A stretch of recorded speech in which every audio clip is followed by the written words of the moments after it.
What's up, Leafs fam? Hockey world, it's NJ. This is the Leafs Convo, part of the interview series. Gus Katsaros from McKeen's and Roto World joins us once again. He and I will talk about the upcoming NHL Entry Draft in Dallas. The Leafs will pick 25th, right? Or will they? Plus, Gus will get into Forgotten Leafs. We're ready to go. The Leafs Convo interview series starts right now.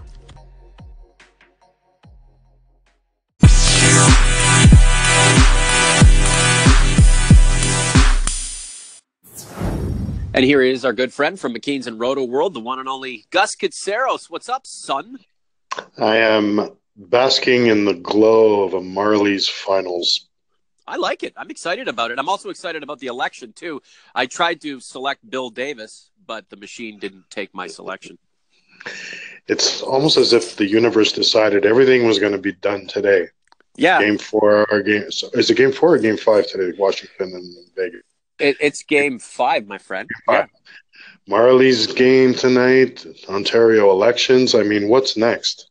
Well, Donald Trump has the Prime Minister of Japan down in the White House lawn. The whole thing's going nuts.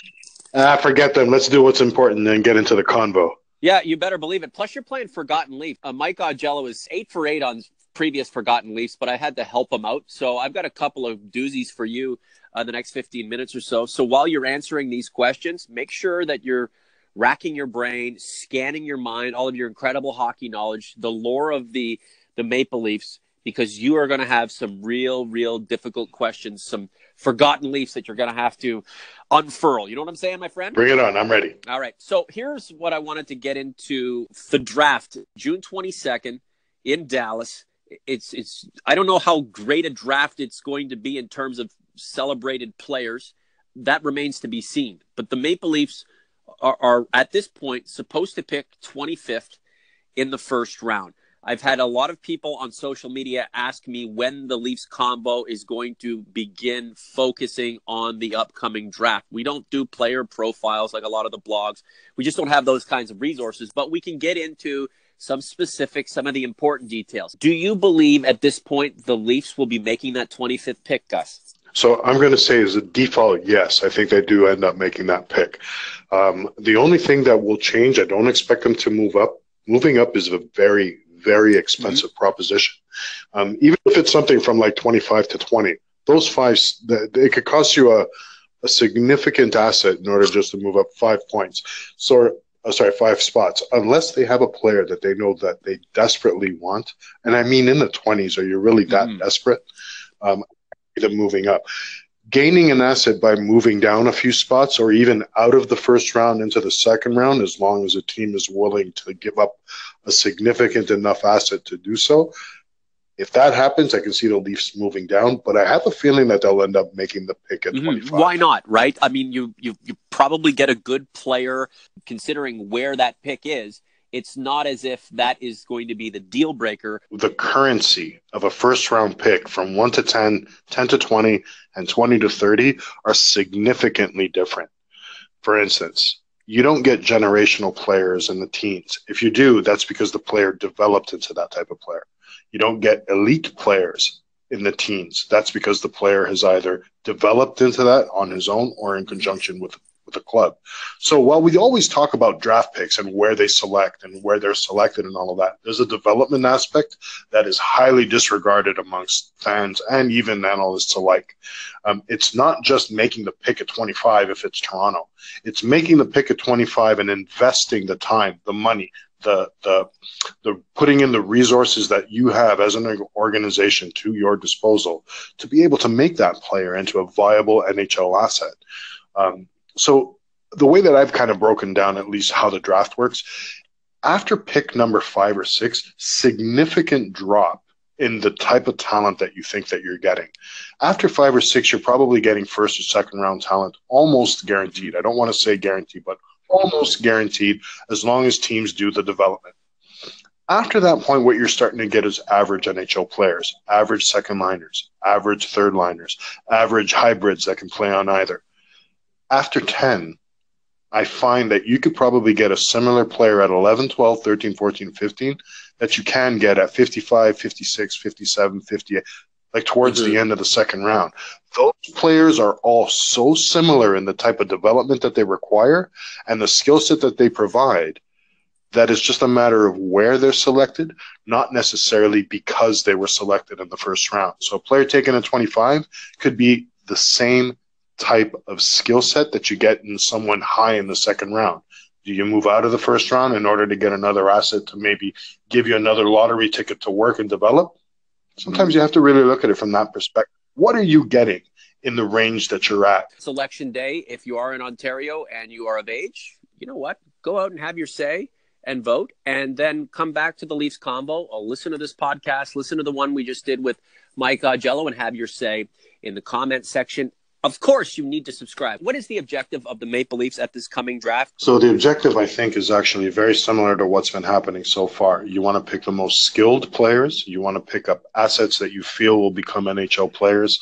I'm not going to get into the whole, they have to be big in size and all of that. I think that the attributes that NHL personnel have tried to wrap prospects around has changed dramatically. We see that size is, I don't want to use the word irrelevant, but less relevant than it has been in the past. Skill out is more important than size. You could teach certain things to players. And what I feel that the Leafs desperately still do need, I know that we're seeing a good upturn here, but they have to keep those cupboards going. The prospect cupboard is not necessarily as full as people may think. Okay. It's nice to have players all over the place and developing at their pace, but it's even better when you do have viable assets. The reason that teams are successful is because that they know and they understand how to manage their cap and how to do asset management. Cap space is part of an asset management regime. Picking players that you feel might be able to step into the NHL at a younger age, because that's where we're at now. It's not like you need defensemen to spend 3 or 4 years in the AHL anymore. They could be ready in the NHL. We're talking about a group of prospective kids that can come in and be impactful at a very young age. So what the Leafs really need to do is make sure that they have enough prospective kids that they're able to make longer-term plans or medium-term plans and even short-term plans based on the assets that they have at their disposal. It's hard to trade for a number one defenseman, a mid-range defenseman. They're expensive acquisitions.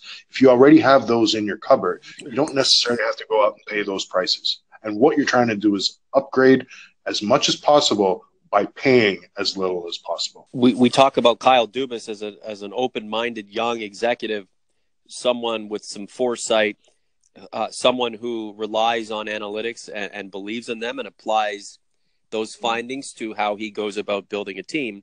It's probably his asset management skills or the skills that Brendan Shanahan thinks Kyle Dubas will develop in that department that landed him that Leafs GM job.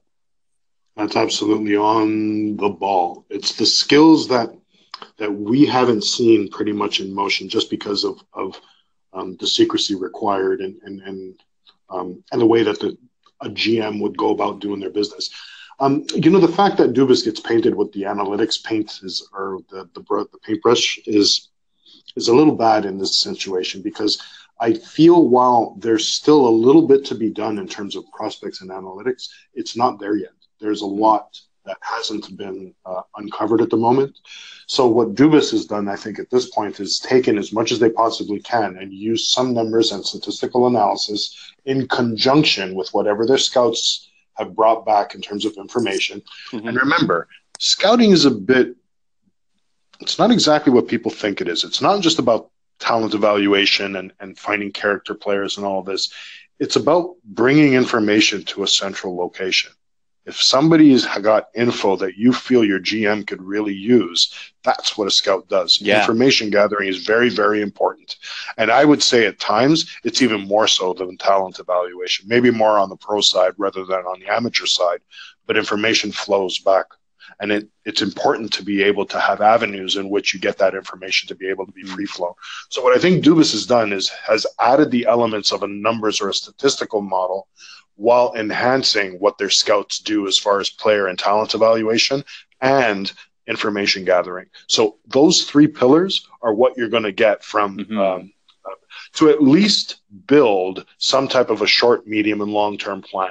At the same time, I think that we're looking at everybody kind of trying to put Dubas in a bit of a pigeonhole and putting him in a position where, we're expecting him to fail because he's too young, he's too analytics oriented, et cetera, et cetera, et cetera. I'd like to think that there's enough of a peripheral staff around him that's able to enhance things that he can't do well while really excelling at the things he does well.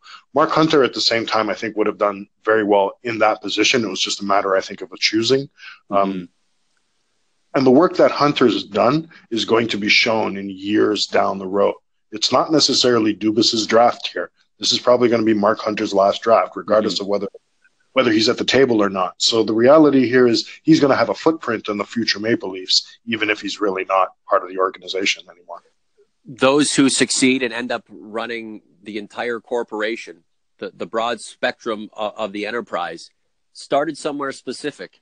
And Kyle Dubas, whether painted correctly with this brush of analytics, started with this fresh approach. This guy is going to learn along the way, and it's going to be really fun, interesting, intriguing, and maybe even painful watching this man's development as the journey continues. It's going to be very interesting coming up here very soon too, Gus, considering there's defection of Austin Matthews' agent and this expectation that because Austin Matthews is now being represented by the Orr Hockey Group, there could be a scenario that plays out along the lines of what Connor McDavid ended up putting the Oilers through, only now between Matthews and the Maple Leafs. And how is Kyle Dubas and his staff of Gilman and Pridham going to confront not the player who produces numbers, but the player who is expecting numbers? In a broad sense, I actually don't think that this has anything to do. I don't really think that there's a difference regardless of whether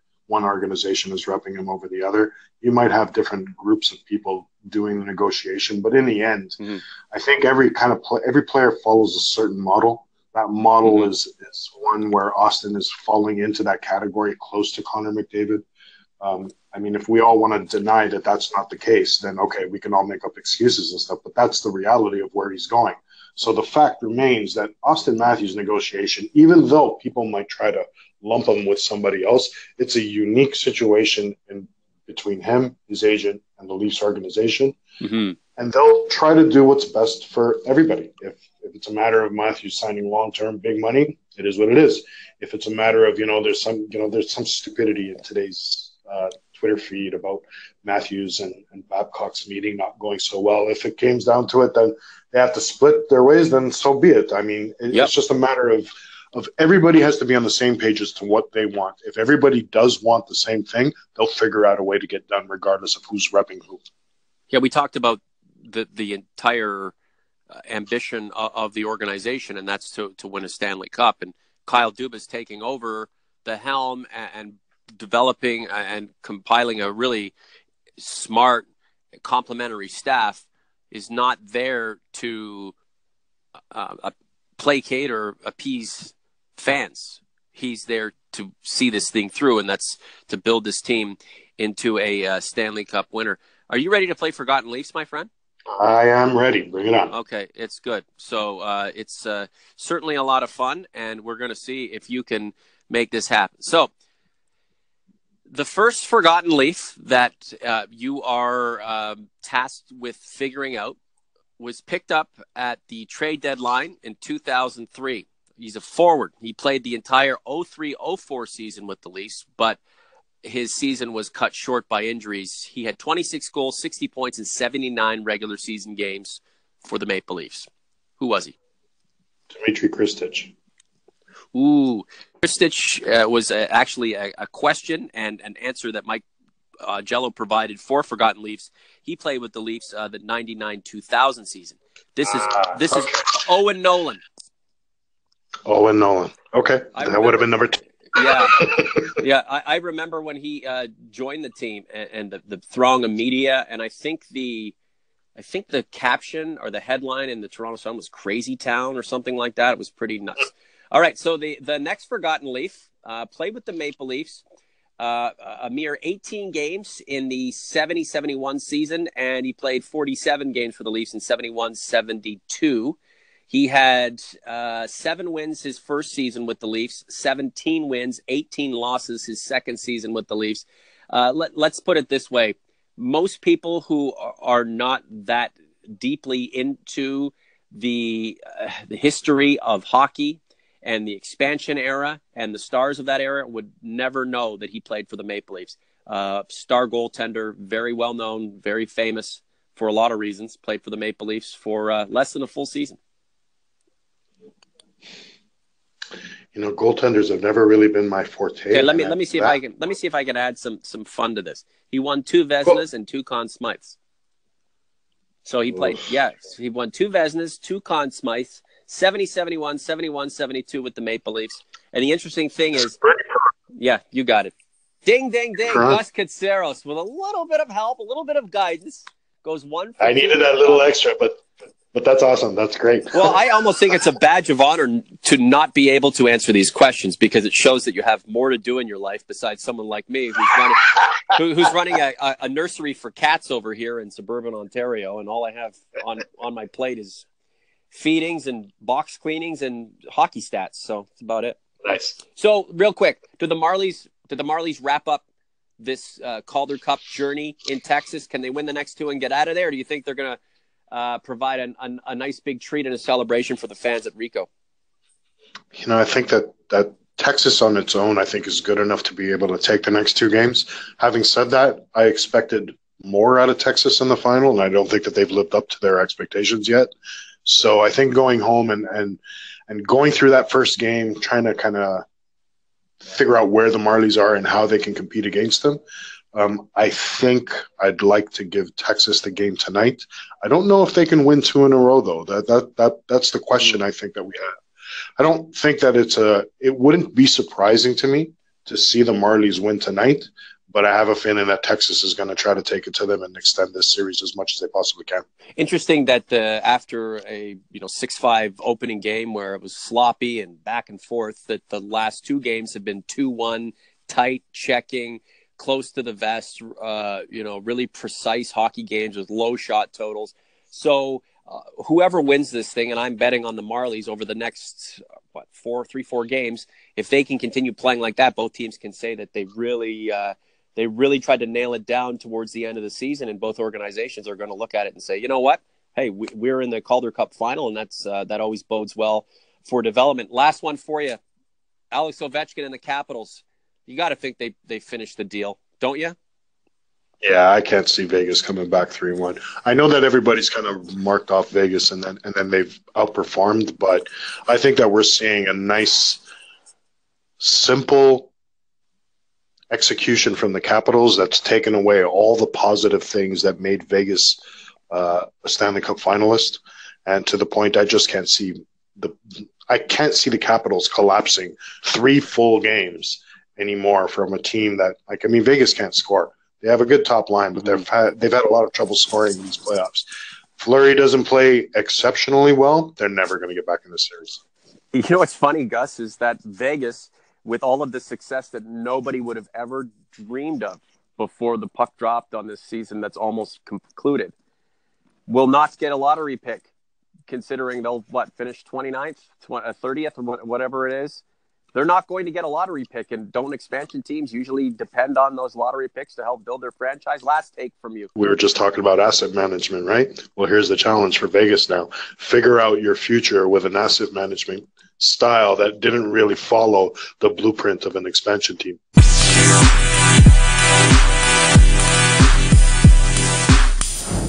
And you can reach out to Gus on social media at Cats Hockey. Do it right now. The guy is totally legit, salt of the earth, knows his stuff. Do you have any questions for Mike or myself that are Leafs related, hockey related? You can do that on Twitter using the hashtag AskMike or Mike's mailbag. Send us your questions. We'll get you answers on a future podcast. That's going to do it for me, for Gus Katsaros. This has been the Leafs Convo interview series. We'll talk to you soon. Peace.